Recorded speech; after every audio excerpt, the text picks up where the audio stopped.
Donc je leur dis, mais il y a quelqu'un qui est mort ici. Je sais, ça n'a aucun sens, mais bon, c'est bon. Ouais. Et là, je vois bien leur mine déconfite. Oui, en fait, oui.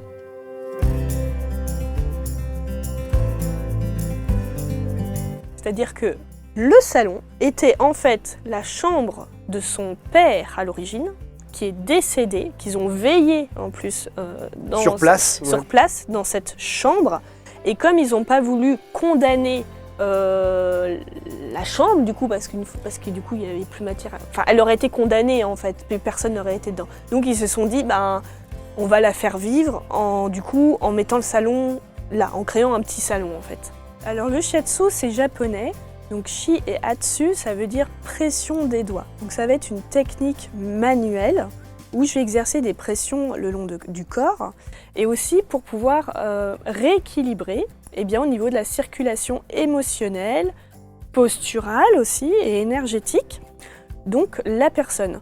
Là, on a vu des photos plutôt sur chaise, c'est une approche pour les entreprises, mais sinon c'est principalement sur futon ou sur table de massage que je pratique.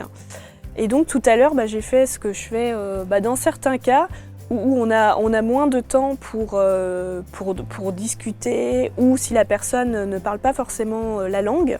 Et du coup, je vais directement interroger son corps, donc par la prise de pouls. Chaque méridien donne une information, donc en fait je me décale aussi avec mes petits doigts de pianiste. C'est pour, je tiens à le dire aussi, c'est que peu de mes collègues utilisent la prise de pouls. Ça fait partie du shiatsu? Ça fait partie d'un bilan qu'on peut faire pour connaître la qualité énergétique, mais il y a d'autres points, peut-être parfois plus parlants, qu'on peut faire sur le dos, les points choux, les points mous, on les appelle comme ça en fait. La prise de pouls est très subtile et technique.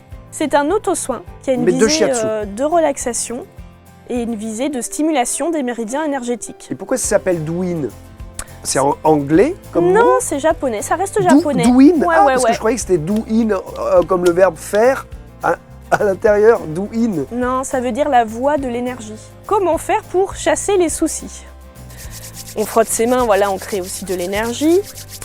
Et on se fait sa petite bulle, main sur les yeux. Ah vous faites ça tous les jours, nous on sait pas, donc on fait sa petite bulle. Voilà, sa petite bulle, main sur les yeux.